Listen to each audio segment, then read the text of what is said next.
Sahabat Arni, kembali lagi di channel Arni Indonesia.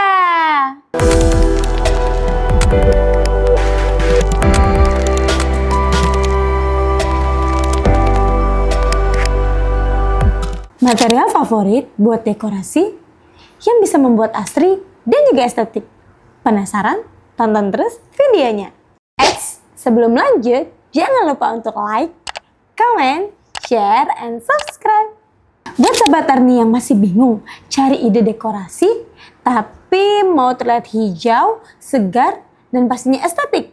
Dan juga cocok untuk di rumah, kafe, kantor, ataupun ruang komersil lainnya.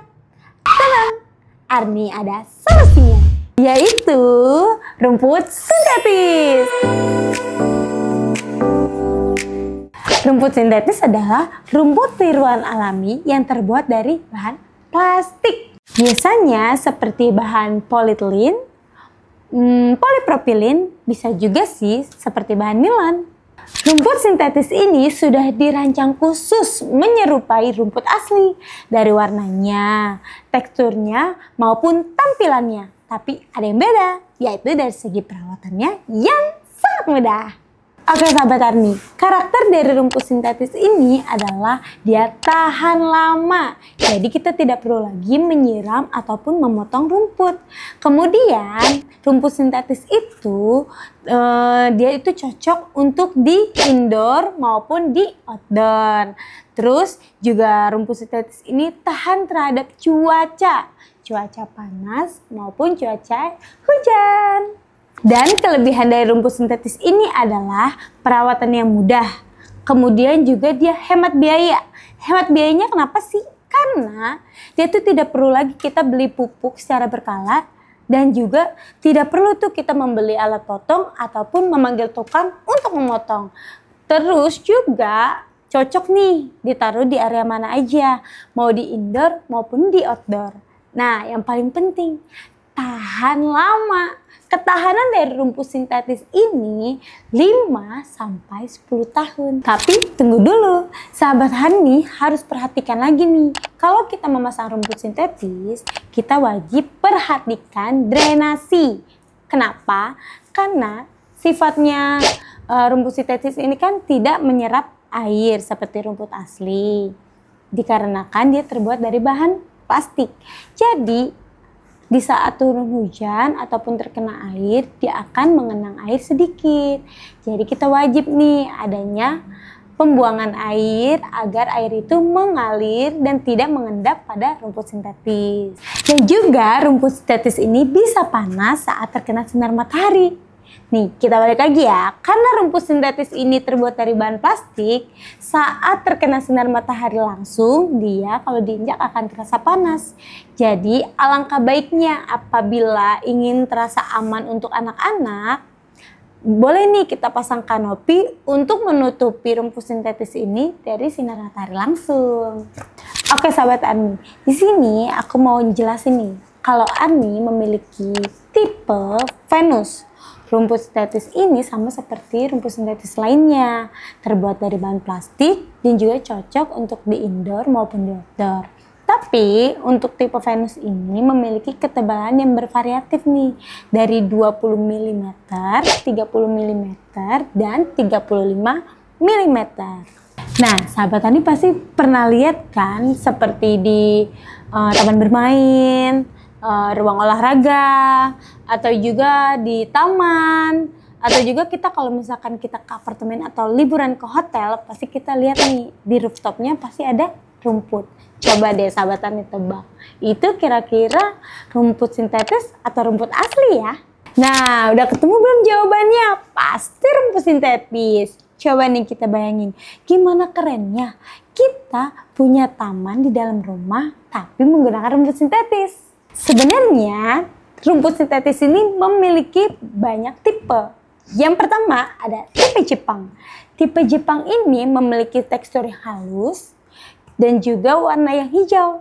Cocok untuk di indoor maupun outdoor. Biasanya rumput tipe Jepang ini diaplikasikan di taman rumah ataupun di playground anak. Yang kedua, tipe Swiss. Tipe Swiss ini memiliki tekstur yang lebih tebal dan kuat. Biasanya tampilannya itu terlihat natural dan juga lebih cocok di area yang lalu lintas tinggi seperti taman publik. Jadi taman itu akan tetap terlihat asri dengan rumput tipe Swiss. Yang ketiga, tipe golf. Tipe golf ini mempunyai tekstur yang pendek dan padat dan juga permukaannya yang rata. Cocok untuk tempat area olahraga seperti mini golf karena dia itu tahan gesek dan juga stabil sehingga tetap terlihat elegan dan juga kuat. Yang keempat, tipe premium landscaping mempunyai warna campuran hijau dan coklat. Jadi sangat terlihat natural, cocok untuk di taman, bahkan juga di cafe outdoor. Tapi indoor juga boleh kok, akan terlihat instagramable dan lebih cozy. Sahabat tani juga perlu tahu nih ketebalan dari rumput sintetis, karena ketebalan dari rumput sintetis ini disesuaikan dengan kebutuhannya. Kalau 10-20 mm biasanya diaplikasikan di area yang lebih ringan di indoor. Kemudian ada juga yang ketebalan rumputnya ini 25 sampai dengan 35 mm lebih cocok di taman atau di halaman, indoor maupun outdoor. Kemudian ada lagi yang ketebalannya berada di 40 sampai di 50 mm. Nah, biasanya diaplikasikan di tempat seperti taman bermain ataupun playground karena dia lebih empuk. Kemudian rumput sintetis itu rata-rata memiliki ukuran panjang di 25 meter dan lebarnya ada di 2 meter. Jadi sama dengan per rollnya itu ada di 50 meter persegi. Setelah sahabat Ani tahu mau memakai rumput sintetis yang mana, sahabat Ani juga harus tahu tentang drainase sel. Drainase sel ini adalah struktur berongga yang diletakkan di bawah rumput sintetis. Sahabat tani sudah tahu belum fungsi dari drainase sel ini? Drainase sel ini berfungsi untuk mencegah genangan air dan juga mengalirkan aliran air sehingga membuat rumput sintetis tetap kering. Kenapa harus pasang drainase sel? Karena agar tidak licin dan tidak becek. Jadi wajib nih buat sahabat Arni yang mau pasang rumput sintetis. Pemasangannya harus pakai lem kuning ya, agar lebih rekat. Fungsi dari lem kuning tersebut adalah untuk menempelkan drainase sel pada lantai atau pada beton agar tidak geser. Dan juga menempelkan rumput sintetis pada drainase sel agar lebih kuat. Tapi pastikan saat mengaplikasikan lem, permukaan harus bersih dan juga kering. Dan jangan lupa pakai masker dan juga sarung tangan karena lem mengeluarkan aroma yang kuat. Konsepnya sudah ada, rumput sintetisnya pun sudah ada. Jadi tunggu apa lagi? Buruan dekor rumah kamu menggunakan rumput sintetis agar terlihat lebih hijau, segar, dan yang pastinya tetap instagramable. Terima kasih sudah menonton. Jangan lupa untuk like, comment, share, dan subscribe. Tunggu video selanjutnya ya.